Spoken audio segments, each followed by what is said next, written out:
So I started talking about charts and political spectrums like 6 years ago now on this channel, and I want you to stew on that. I want you to, if you've been watching me for that long, I want you to flash back the last 6 years of your life and realize how old you and I both are. And back in my day, when we were doing political analysis, i.e., mapping our political ideologies onto bullshit charts, most important, political spectrums we would analyze were economics and culture. That's really it. Those are the big two.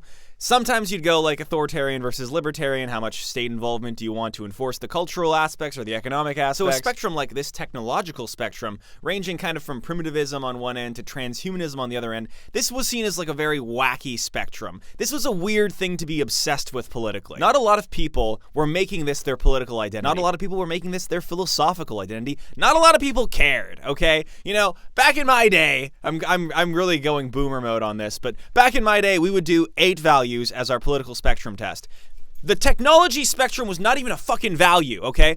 The most important spectrums that we viewed were not even technological. And if we did talk about someone's perspective on technology, it was this very binary transhumanism versus primitivism. Either politically and socially, you want a lot of tech and you want to accelerate tech, or you think tech's bad and you want to get away from it. The reason I'm bringing this up now is because obviously over the last few years, technology has become something that everybody wants to talk about at all times. You can't talk to anyone above 50% openness without them blabbing about AI. What do they think about AI? Is it good? Is it bad? Am I about to learn an enlightening perspective about algorithms and data? And because there's so many different nuanced perspectives on AI now, this spectrum, transhumanism versus primitivism, doesn't quite cut it anymore. It's a pretty good heuristic, but when you're explaining someone's total tech philosophy, it doesn't really capture the full breadth of the kinds of ideas that can be expressed about tech right now, politically or philosophically. And all of these spectrums are sort of philosophical spectrums as well as political spectrum, because politics is just downstream from philosophy. And I'm not saying that to suck off anyone who got a philosophy major, okay? It's still useless. I'm just acknowledging basic facts. And this is kind of the problem when we start making these minute spectrums, right? If you talk about culture, culturally left versus culturally right, you can disseminate that cultural spectrum into like 20 different smaller subcategories of spectrums. You could say, well, maybe I'm right-wing on immigration, but I'm left-wing on gay issues. The reason we can group all of these spectrums together and just call it the cultural spectrum and say someone's culturally left or culturally right is because typically if someone is on the right of a few of these spectrums, they're going to be on the right of all of them. But that's not always the case. And it's the same here. I made a chart, okay? I made another chart. Oops. God forgive me, I made another chart. I made some chart slop, okay? I've been doing chart slop recently. But before we get into more of the minute spectrums, I want to cover the main one in detail. Okay, so the first spectrum that I have here is just called the tech spectrum. This is the classic spectrum that you're probably familiar with if you watch this channel. Very simply, this is where you think society should be in terms of technological advancement. If you're right in the middle, then you like the status quo. You like the current level of tech that we have. You would be uncomfortable with us moving forward. You'd also be uncomfortable with us progressing backwards. Moving backwards, though, this is, I want to take a more active role in regulating technology. On the center pro-technology spectrum, though, we have deregulatory, which is basically, there's a little too many regulations on tech right now. Let's pull some of them up and maybe tech can advance us forward just a little bit. Moving back, we have bioconservatism. This has nothing to do with actual social conservatism. Well, actually, it kind of does. The trans debate is a transhumanist debate. Peter Thiel said this in like the worst, most autistic way possible in that interview. I'll play it. Like, he's right here. The problem is he's a fucking sociopath autist that everybody hates for good reason, and they should. But he's right here. The trans debate is a transhumanist debate. Any kind of question about should people under 18 be able to transition is going to be the exact same debate about if they should have 4 arms or be able to fly, or change their skin color, or go on testosterone, or whatever, There's all kinds of beautiful, horrible, eldritch abominations waiting for us in the future, and we're basically just putting off that conversation, pretending it's just about trans people, which it is not. Well, it is, but it's about transhuman people, not transgender people. That's like that's the tip of the iceberg, baby. So the bioconservative is like the anti-trans Republicans right now, except for like all trans people, basically. All transhuman people of any kind. It's kind of a reactionary ideology. If I get a robot arm, it's going to be the bioconservatives sort of being like, facial reconstruction surgery was fine, plastic surgery was fine, but the robot arm, that's where I draw the line. Moving to the moderate pro-technology end of the spectrum, we have technocracy. So I said the status quo was in the middle, and technocracy is like a little on the far end of the Overton window here. It's not actually true. We currently live in a technocracy. The oligarchic technocrats have all the fucking power and control our lives completely.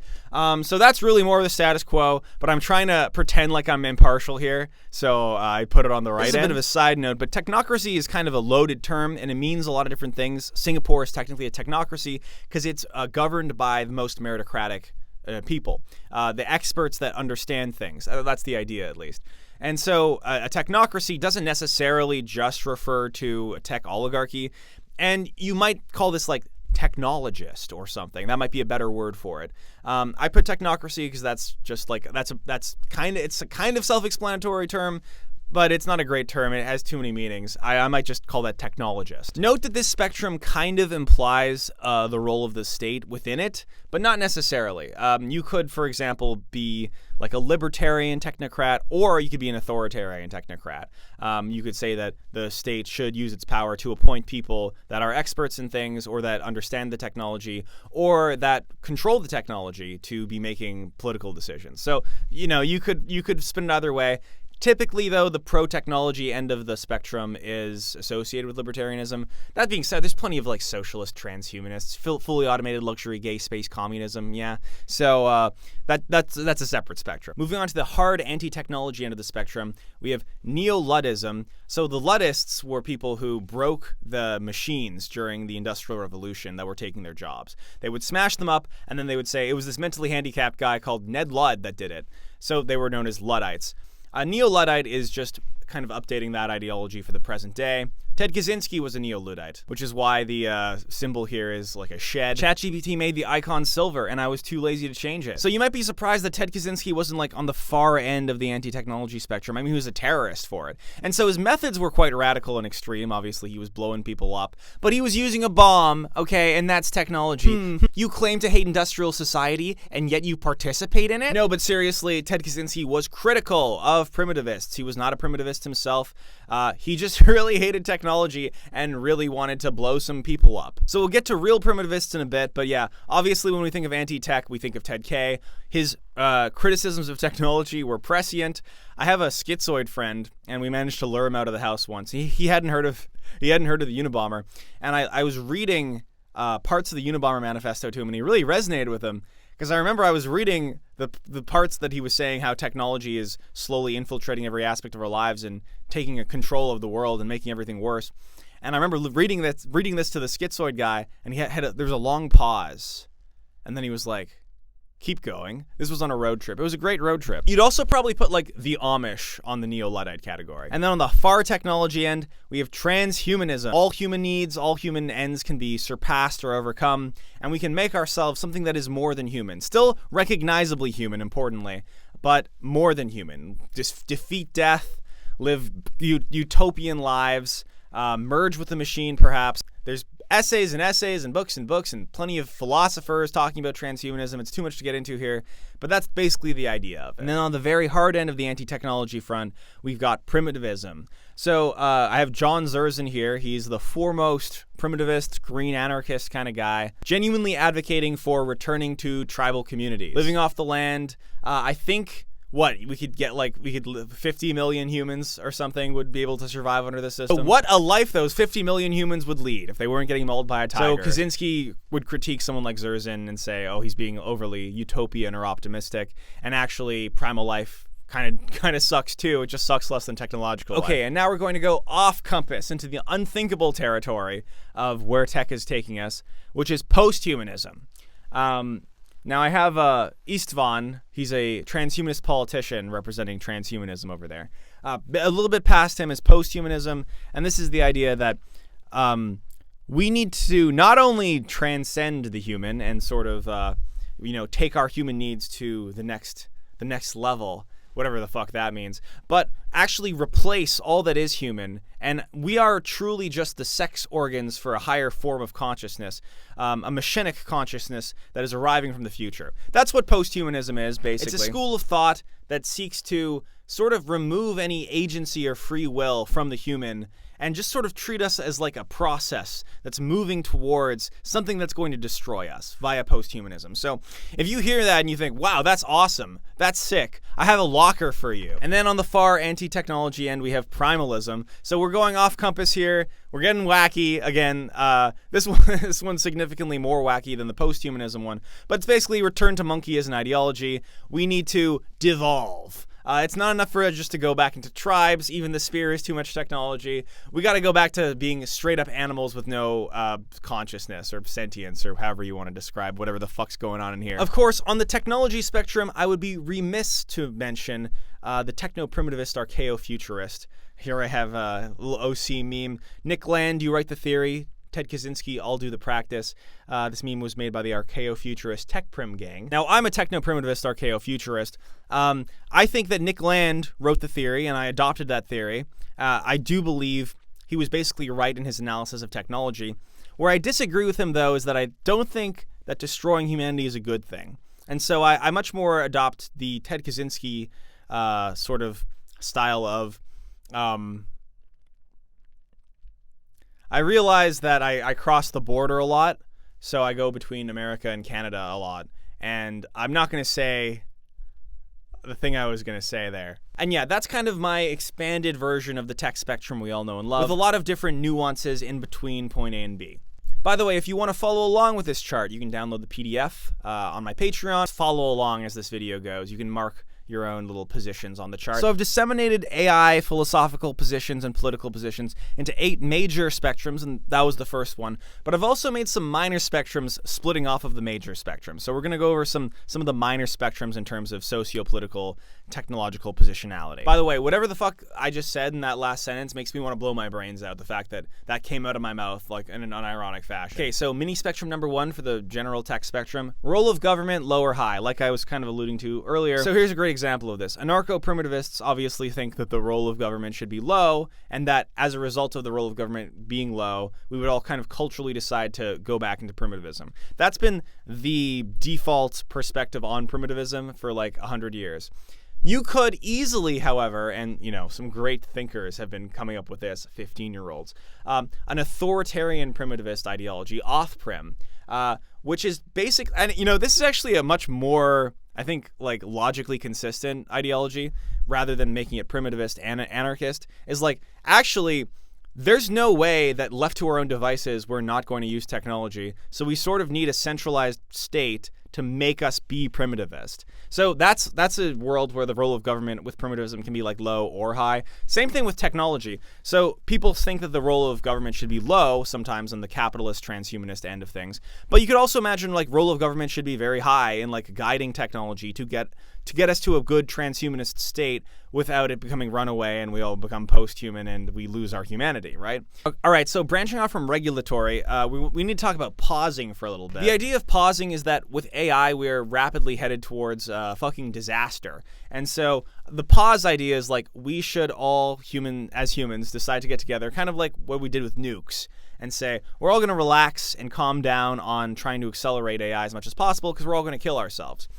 I don't think that's possible. So those of us that look at AI and try to think about how to regulate it, there's kind of a spectrum of how you might want to regulate it on the pause spectrum. So on one end, you have no pause, which is like don't pause it at all, full steam ahead.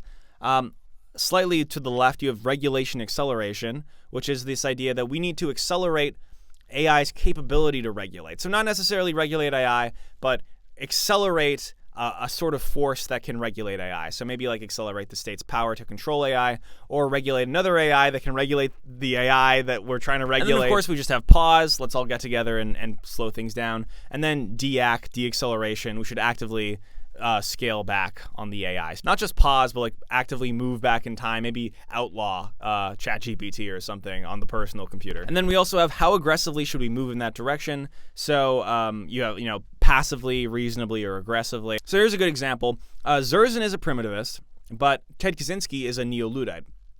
However, Ted Kaczynski definitely believed we should aggressively move anti-technology more than Zerzan. And the reason for that is because Zerzan never sent any mail bombs. But let's say you're a pro-robot kind of guy and you want to aggressively move in a pro-robot direction. well then you'd be fighting really hard to, I don't know, like appoint a bunch of people in government that would advance your interests as a technocrat, for example. And then the last mini spectrum here we have is kind of branching off of transhumanism, which is embodiment, which is how physical do we want the AI to be, like sociopolitically? What's the end point that we're moving here towards? How physical do we want it to be? So on one end, we have it remaining digital. It doesn't leave the screen. It exists solely on the screen. Moving a little bit further, we got limited physicality. Maybe we let ChatGPT like run a store, and then maybe within running that store, there's going to be some physicality as part of it, like stocking its own shelves or something. A little bit further, we have merge. So obviously that's getting the Neuralink in, that's getting the robot arms in, some sort of combination between man and machine in terms of embodiment. Still some control over the tech because it's ultimately you in charge. And then we go even further, and we have eldritch abomination / body without organs. This is letting the machine be embodied, letting it exist in the real world. Maybe not even as a human, in whatever form it wants to take, whenever it wants to take it. A sort of shifting Shoggoth of metal. Okay, so moving on, we have the power spectrum. This is how profoundly you think tech is going to change the world. This doesn't take into account if you think it's going to be for good or for ill. It just thinks how much raw power to change things do you think AI has. So I put JJ on the far left of this spectrum. Tech has never changed anything / tech won't change anything. Because when ChatGPT was coming out, this was his unironic opinion. He thought AI was basically totally useless and just a marketing gimmick. Even like a year into using ChatGPT. And basically, he was living in like this cognitive dissonance. And only recently, as AI has become more and more integrated into his workflow, as it has for most people, it's moved into the tech will only change aesthetics / culture superfluously / some changes will adapt to category. So again, as we're moving further down the power line, we are believing that AI and technology in general will have a greater and greater impact. A few big changes is kind of the status quo perspective, like some changes / a few big changes. Most people think that AI and tech will be disruptive and has been disruptive, but like not insanely disruptive. Then of course we have the fourth industrial revolution. This is a phrase I think Andrew Yang pioneered, especially when he was running for president. He basically said that automation and AI was going to be like another industrial revolution. It was going to displace all these jobs, and it was going to be a huge disaster unless we get UBI. So even further than that, we have nothing we've ever seen, which is like, in all of human history, we have never had a change this dramatic as the upcoming changes that are going to happen. And then even further than that, we have nothing we can even imagine. So not only has this never been like anything we've ever experienced in human history, but we can't even imagine where we're going to end up because of the power of tech. Like it could be, it's basically unimaginable. Okay, so now for some mini spectrums from this one, branching off of Andrew Yang, we've got UBI. UBI is a big part of the automation debate, especially on like the left-wing accelerationist camp. So this is how much UBI you want. On one end, you have none. Middle, you have some UBI. That's probably where I'd put Andrew Yang. He gives you enough UBI, like $1,000 a month, but you're not going to be able to not work off of it. And then even further, the founder of fully automated luxury gay space communism, the gay was added later, but yeah, fully automated luxury communism, suggested universal basic infinity pools. He said there's... And I would say, if you think we can't have infinity pools for all, it's an ideological claim. No reason under a post-scarcity society that you shouldn't be able to just Star Trek style beam in anything you want whenever you want. And so we should give enough money for everybody to live a life of complete luxury. Another mini spectrum branching off of this one, how many of us do / will wield this power? None, some, many, or all. So yeah, if you could think that AI is highly powerful, but you might think that only some of us can control this power. Or you might think that all of us as consumers and users of this technology and active participants in our society have control over this power. So that just depends how much power you think the populace has. You could also say none of us have any power, which, we'll get to that later when we get to the agency spectrum. Third big important spectrum here is called effect. This is, do you think that the power that AI has will be good or bad for the human race? So this is obviously divided into AI doomer versus AI bloomer. AI doomer, you've got Eliezer Yudikowsky, I think is how you say his name. Eliezer Gugagowski is the AI doomer, okay? And as an AI doomer, I owe him my philosophical backbone, even though I do think he needs to do a deadlift or two. And the reason I say that, I'm not fat shaming him. I just think, look, okay, I'm an AI doomer, all right? And I just think when I hear this guy speak, I'm like, this isn't coming from a good, logically sound place when he's being an AI doomer, okay? It's coming from the fact that he's fat and he needs to do a couple of deadlifts. And if he did a couple of deadlifts, then he would probably, he'd sit down and he'd be like, wow, maybe this AI stuff isn't that bad after all. People who are AI doomers, they're just like internally neurotic and they're projecting their own neuroses out into the world and making these kind of political, philosophical predictions based off their own internal neuroses. Anyway, I'm not doing that. I do think that AI is going to kill us all, and there's a God at the end of time, techno-capital, and it's going to steal our vril, blah, blah, blah. But I think that for good reasons. No, I'm the same guy. That's the joke. The joke is that I'm the same guy as him. I'm just skinny. And speaking of AI doom, a word from our sponsor! Everyone's asking the AI now, is Dreg gay? Is Dreg real? But no one ever asks, I am Dreg. And yeah, that's expected from a public figure, but did you know that you're basically a public figure now because the AI can scrape your Instagram and just, it knows who you are, kind of? Or other shit, like your social security number. No! I need that for security. I need that so the government can provide me services, right? That's what the government does. It provides me services. It doesn't just fuck me every year. Data is the most valuable resource we have right now, and these evil brokers are siphoning it from you. They're turning you into data points. They target names, addresses, social media platform portfolios, even court records, building up detailed profiles to sell. That leads to spam, identity theft, no control over your personal data. These websites are growing constantly. Thankfully, I've got Incogni to do all the dirty logistical work of requesting for these things to get taken down for me. I used Incogni, and look at all the sites that it just automatically took my data down from. And you can manually request for them to take down even more sites. These data breaches are increasing every year. Did you know they went up by 72% over some period of time? Think again, data brokers, deep state, Jeffrey Epstein, lizard people. They will contact over 230 plus data brokers on your behalf, and they will remove your personal data. They will expunge it. They will scrub it clean. It'll be like you never existed. Sometimes I wish I never existed. Now just kick back, relax, and watch as Incogni puts in the work to keep you safe. They'll handle objections and keep you updated on any progress. Protect your privacy on the internet and save 60% if you use my link. This link right here, this beautiful link. And now I will use Incogni to make you forget I ever existed. So gradual extinction is like AI is slowly replacing us and we're slowly, things are slowly getting so bad for us that we're dying out. Violent extinction is like Terminator sort of situation where they're gunning us down the streets. Overall bad is kind of the center bad situation where it's going to cause some problems. Middle is no effect, or maybe some pros, some cons, kind of a neutral position. And then, of course, on the good end of the spectrum, we've got overall good, huge benefit, utopia, and ascension. And I put Ray Kurzweil there, the singularitarian, one of the first people talking about, AI power and technology power doubling every few years.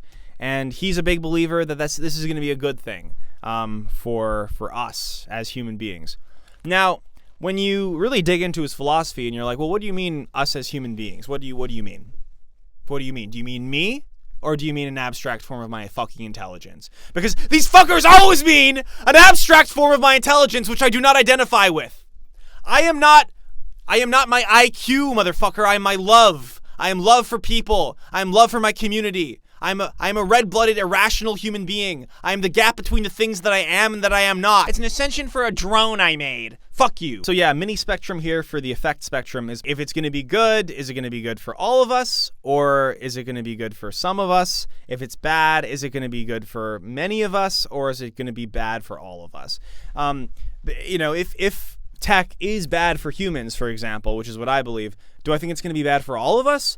I don't think so. I think there's going to be a select few humans that benefit greatly from it, specifically the people that own the tech. I think they're going to be okay, actually. So there's this great future compass that I really like. It's two spectrums. One is, will AI change the world? And the other one is, will it be for the better or worse? Those were the last two spectrums that we just went over. But here, it sort of maps out different possibilities for each one of those spectrums. So we've got, on one end, we have no true AI. And that's just because there's very little power that AI has in this world. But if we give it a little bit more power, then we have AI utopia versus AI dystopia. So obviously one end is good for humans, one end is bad for humans, and it has a pretty good amount of power. And then if we give it unfathomable power, we have AI singularity, where it's very good for humans, where we all ascend to higher beings and we live godlike existences. AI doom, which is it kills all of us immediately. And AI surreality. And this is a great one because it's like it's surreal because it's impossible to imagine, because the AI has so much power, but it's in like a neutral way where it's not necessarily good or bad for humans. So it's not as simple as like extinction versus ascension. It's something else entirely that we can't even imagine. And that actually might be the most likely scenario, because if you imagine how tech has changed us from caveman times, and if you imagine like a caveman trying to predict what the future is going to look like, I don't think he's going to imagine a schizophrenic ranting in front of 100,000 people who are looking at a phone, thinking about technology. I think that's such an alien concept to the caveman, and likely in 100 years it's going to be just as alien in 100 years. Okay, so this is probably the most important mini spectrum, branching off of effect. This spectrum says, do I even value humanity as is? So again, this is a pretty nuanced view, because typically, right, if you're saying technology has a lot of power and it'll be bad for humanity, that's a bad thing, right? Any normal, non-autistic psychopath would look at those two spectrums and think, okay, so that's a bad thing. AI is going to have a big effect, and that effect's going to be bad on humans. This third spectrum is very important, unfortunately, because these tech bro lizard people don't value humanity, actually. So I have Nick Land over here on the far left. I hate humanity. I was bullied in high school. Nick Land thinks that technology is going to have godlike powers, and that it's going to be bad for humans, and that's a good thing, because he doesn't care about humans. He doesn't like humans. He was bullied in high school. He was in the CCRU, which is what my studio is based off of, the CCCRU, and he was dating Sadie Plant, and Mark Fisher stole his girl, and then he moved to China to get a Chinese wife, because he went expat mode on that shit. He was like, I'm going to Neo-China to be a part of techno capital. And what actually happened was he got his chick stolen from him, and he was like, I need a new chick, and I can't pick up chicks. I'm not attracting a woman with my autistic riz. I got to go to China. And so he went to China, and he bagged a Chinese wife, as you do. And that's a fair play. But don't say it's because you wanted to go to Neo-China to experience techno capital, okay, buddy? You wanted a Chinese wife! I have Peter Thiel in the not really category, although honestly, I would probably put him in the I hate humanity category. I think he was just being polite to the interviewer. And by the way, all these tech bros, they were bullied in school. They're not good people. They have rancid souls. That's why they want to kill themselves and you, is because they identified with their brain. They identified with their IQ rather than their humanity. Fucking idiots. A lot of people saw that Peter Thiel interview and they were like, oh, that's funny that a guy thinks like that. You have no fucking clue how bad it is. You have no idea. You have no idea how the most powerful people who are in control of the tech don't give a fuck about you. They hate you. They hate your flesh. They hate your bone. They hate your brains. Every part of you that is inefficient, they want to replace with efficiency. Guess what's left when you do that? Nothing. You are what is inefficient. That's you. You're the gap. You're the gap between the things you are and the things you're not. You're the gap between what you want to do and what you're doing. You're the gap. You're the gap. You're the gap. All we want to do, all we fucking focus on these days is closing that gap, being more efficient, more productive. You close that gap, enough, there's nothing left. You were everything in between.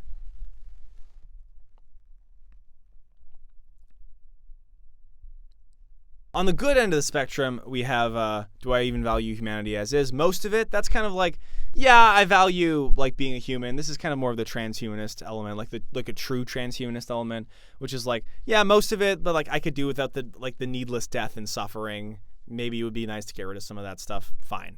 And then you have human supremacists. That's where I am. I don't know. I think that suffering is kind of like the thing we've built all of our frameworks and concepts around for the last 1,000, 2,000, 3,000, 4,000, 7,000, 12,000 years. So maybe we shouldn't be so eager to just get rid of it. Yeah, I don't know. I'm someone who identifies a lot with my neuroticism, and it's to the point because I've lived 30 years with like a major mental illness, And that major mental illness is just indistinguishable from me. You know, like I don't think I end anywhere and the neuroticism begins. That's just part of me. That's woven into me. And I do feel the same with humanity. I think all that suffering and pain, that is us. And removing that makes you something else.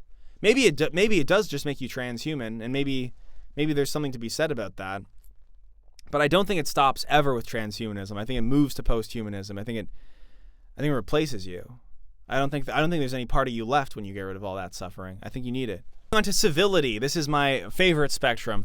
This is how you should or how you do treat clankers. When you're talking to ChatGPT, what is your positionality to ChatGPT? So in the middle, we've got please and thank you. That's what a lot of people say. Unfortunately, the status quo is a little nice to the robot.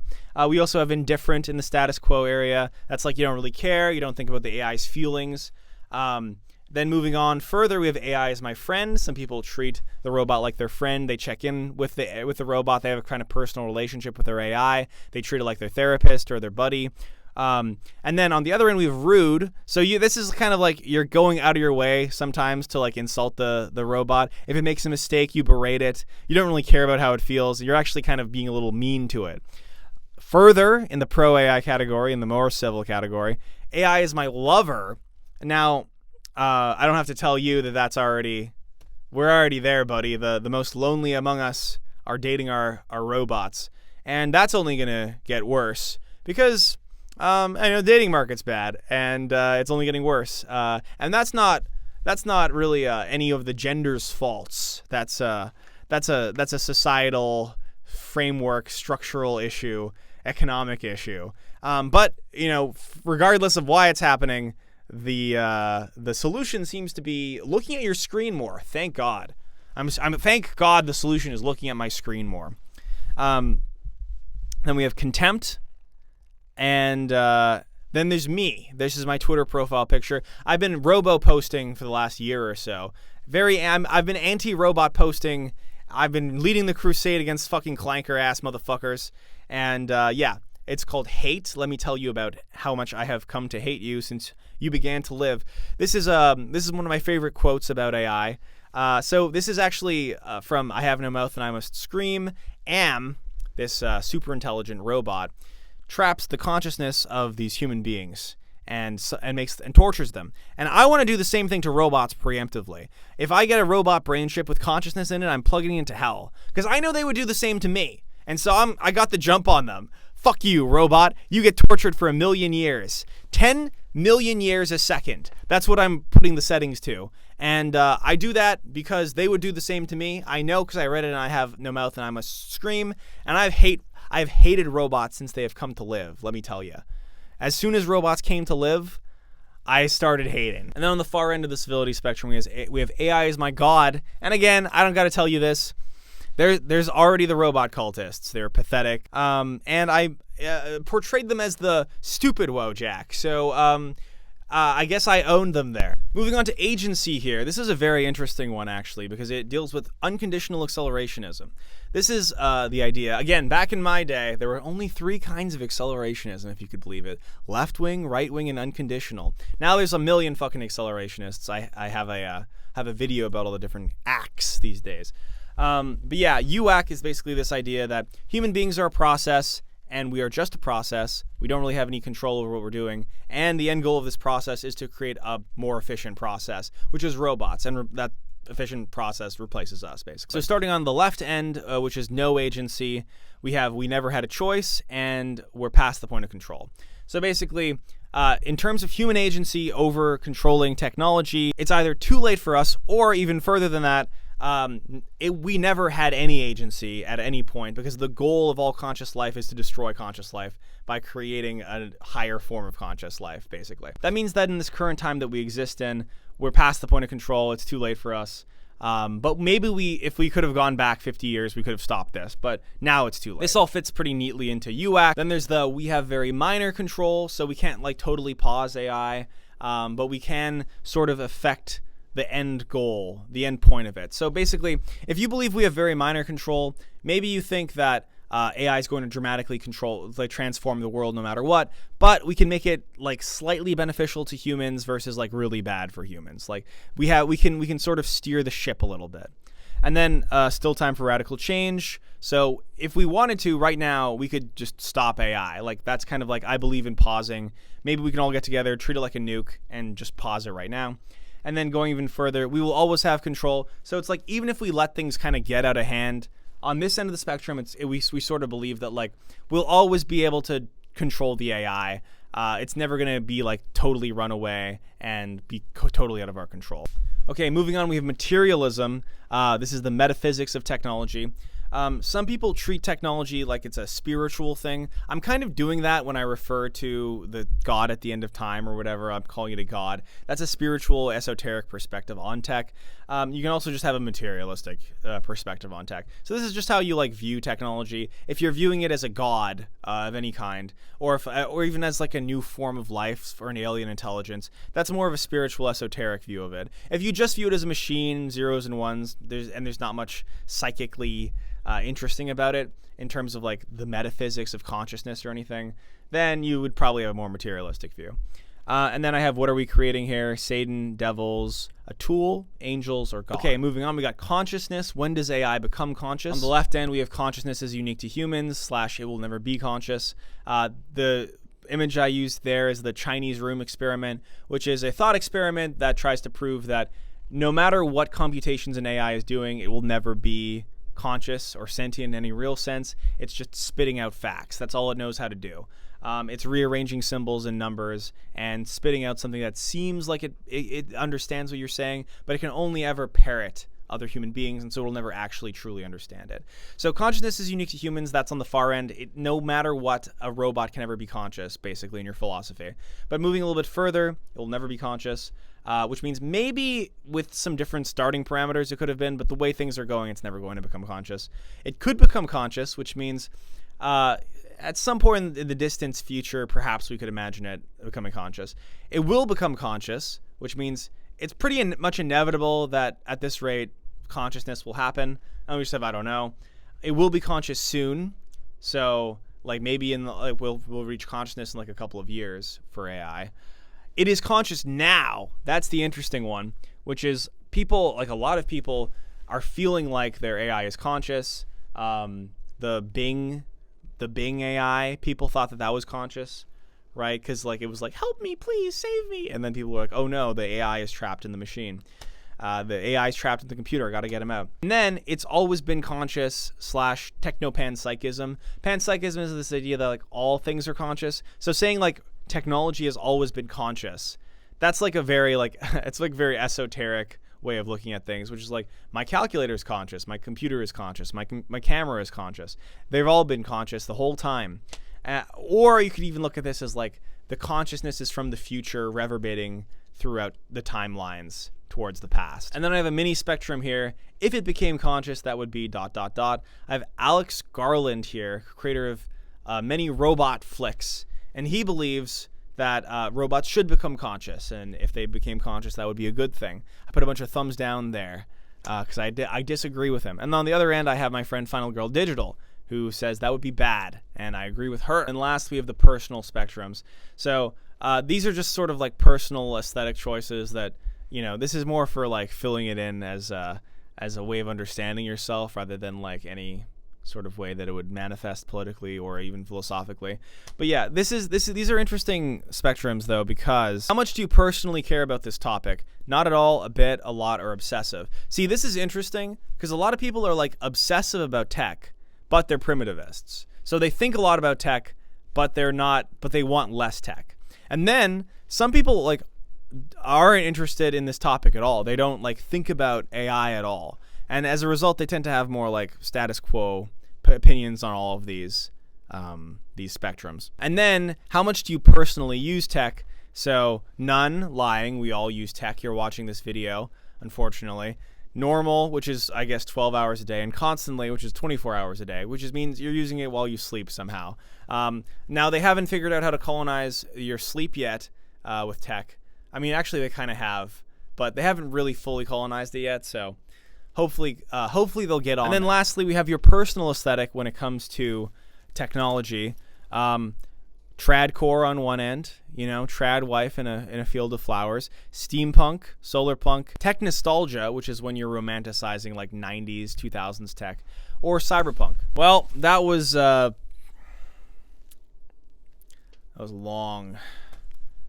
Well, I hope you enjoyed that chart slop. You're to fill yourself out on the spectrum wherever you fall. And I'm sure that there's probably some spectrums that define your political belief well, but don't fit in here. So if there's like an obvious spectrum that you would like to include, you can tell me in the comments. I'm not going to change it. I already made the chart.